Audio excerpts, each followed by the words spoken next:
In today's video, we'll be showcasing this amazing Six Flags Over Carolina theme park in Theme Park Tycoon 2. This park was made by coastercentral, and this park is an attempt at a high-level realism while using a limited palette of basic pieces. When you enter the plot, you enter the year of 2010, a time of struggle for the Six Flags franchise just coming out of bankruptcy.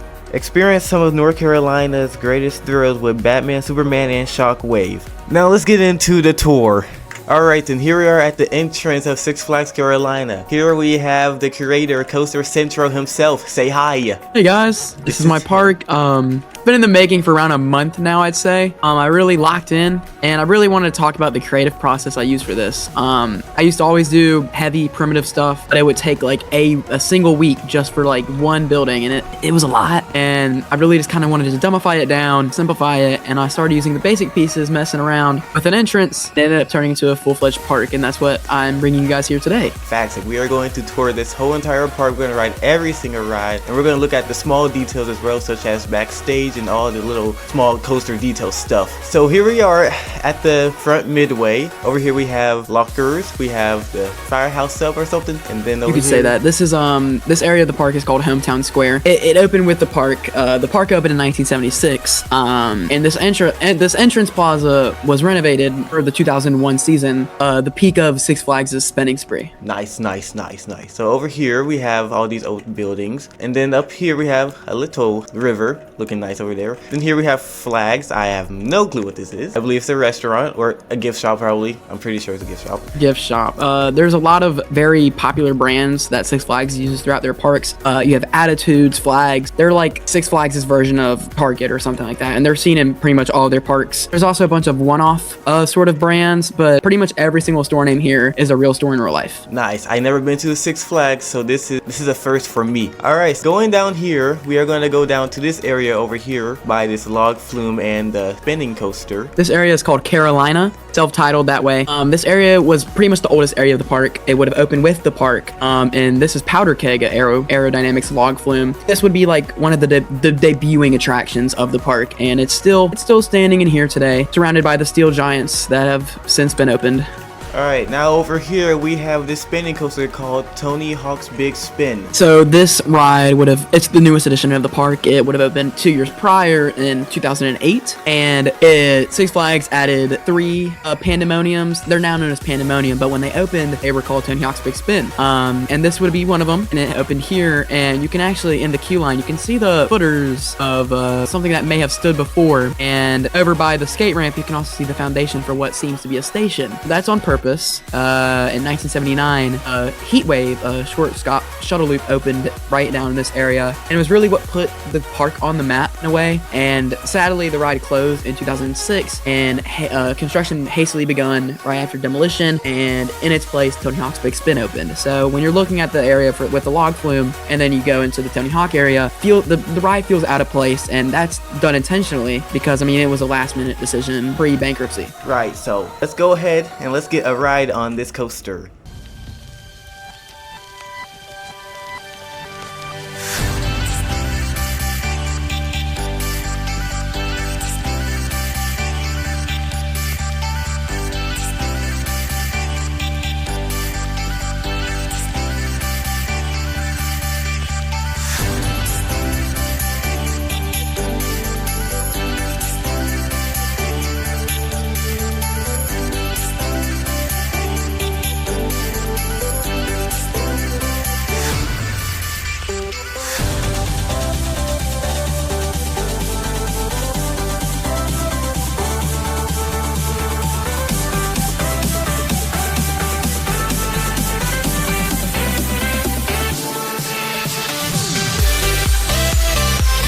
Alright, wasn't that an amazing ride? Now over here, we are going to head over here, all the way over here to the Bugs Bunny Island. This is Bugs Bunny World. It opened in 2001. This area would have opened in 2000, and it is home to the main kid coaster for the park, and that is Roadrunner Express. It is a Zero Tivoli. It's the large model, and this ride itself in the game is not made by me. It is a blueprint, but it fit real well, and I think it's a good ride for the park. Alright, so here we are going into the queue of Roadrunner. This is like an amazing kiddie coaster. Looks very fun for the community. Glad he was honest about it being a blueprint, because I use blueprints a lot. So let's go ahead and get a POV on this ride.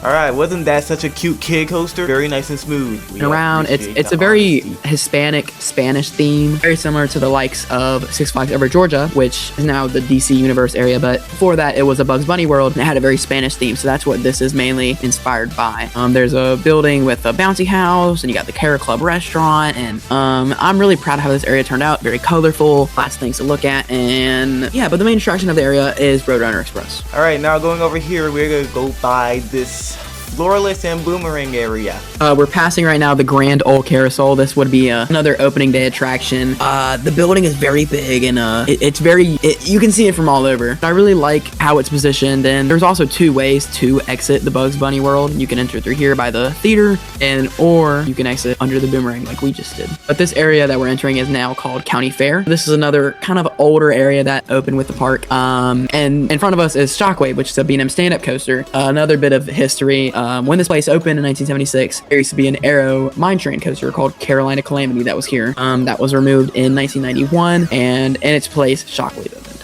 Which is a very beautiful coaster. It's very 90s. Beautiful. The station is as 90s as it can get. Go through the queue. Get a ride on this classic stand-up. Up we go into the station, and here we are. Let's get to ride on this beautiful stand-up coaster.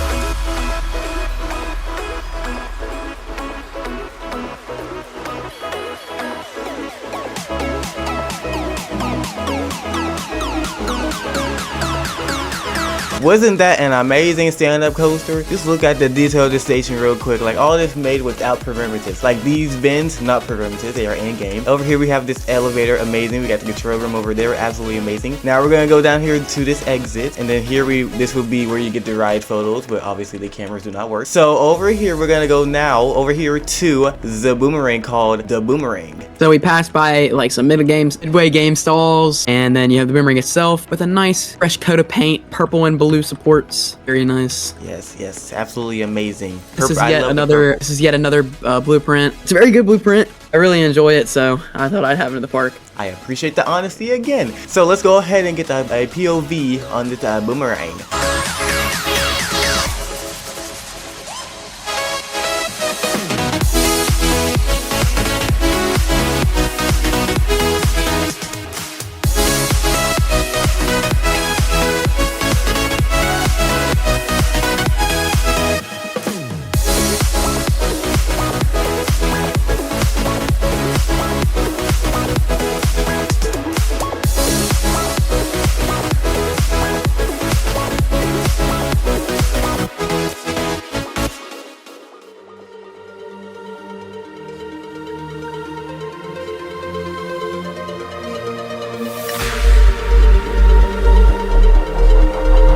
Alright, wasn't that such a good Boomerang coaster? Now, over here we are gonna go back by this Ferris wheel, which is where the boardwalk is. So this is another older area of the park. You probably would have seen maybe duck feeding or like a swan boat ride, stuff like that, that was popular around the time. But taking this will lead us into the black top that is Studio Backlot. So this is like your DC area, home to like your Superman and your Batman rides. Lots of flat rides. Very detailed over here. As you can see, we got a lot of flat rides. We got this amazing impulse. We got Batman. We got this intimate drop tower. Very old, very old. And I say we go for a ride on Superman first. So this is very much inspired by the Superman Ultimate Escape that was at Geauga Lake. Then it was known as Six Flags Worlds of Adventure. That sign I have on the building was actually the sign that was at Six Flags, Ohio.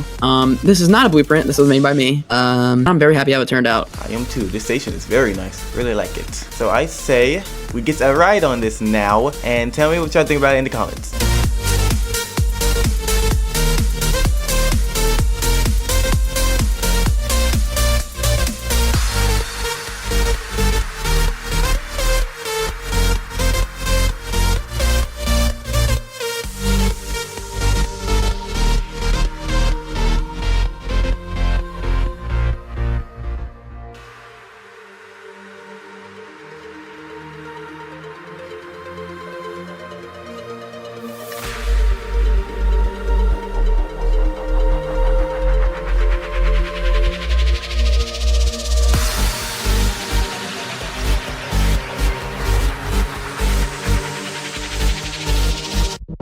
Amazing impulse made by Coaster Central. Amazing Superman theme as well. Station's nice and everything. Now over here we're gonna go to the final coaster, which is Batman the Ride. So this is a B&M invert. It opened in 1999 with the Studio Backlot area. It was Six Flags' first investment in the park, and it's probably the best. It's their most expensive, and it has the most theming, and overall it's a great addition. Yes, it is. This is definitely an icon for all Six Flags parks. Batman is definitely a great theme for inverts, and the color scheme at night, we gotta see this at night because it is gonna be pitch black night right. It blends in with the night sky. It's actually pretty neat. Period. So let's go ahead and get a POV on this.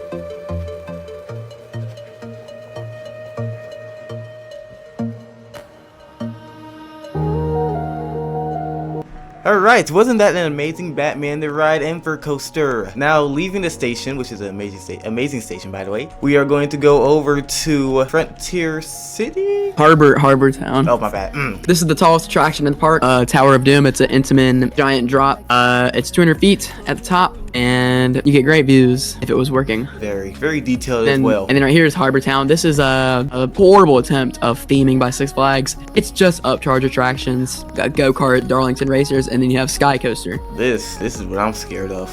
And then over in the distance, you can see the remnants of the Schwarzkopf shuttle loop coaster that was mentioned prior. It's sitting in a patch of grass, waiting to either be sold for scrap or be relocated. Hopefully it gets relocated, because it'll be sad to see another coaster bite the dust like that, you feel me? And then this is the other side of Hometown Square. You have a nice restaurant, shops, very lively, very cozy. It's the area that opened with the park, so that's why it's very detailed. And yes, an amazing park. Before we end this though, a nighttime view of this. Alright, and here we are looking at the park at nighttime. Look how lit up it is, bro. Can't really see the justice, but it is very nice. Like down there, the buildings are lit up. The catwalks are lit up. Superman over here got some beautiful lights. And then Batman is just completely dark. You can barely see it. Down here is very colorful. The ship ride is beautiful. The Ferris wheel is absolutely gorgeous. Then over here is Shockwave, beautiful. Got all these lit up duckies and stuff. The midways are beautiful. Carousels lit up. Bugs Bunny World lit up. park is very great and one of the best basic theme parks in Theme Park Tycoon 2. Alrighty, and that is the end of Six Flags Over Carolina. Shout out to Coaster Central for letting me showcase his park. Thank you guys so much for watching. Subscribe to DJ. Thank you, yes indeed, y'all should. If y'all enjoyed this video, please make sure to like and subscribe, and let me know if y'all got other parks I should showcase. And thank you so much for watching, and peace out.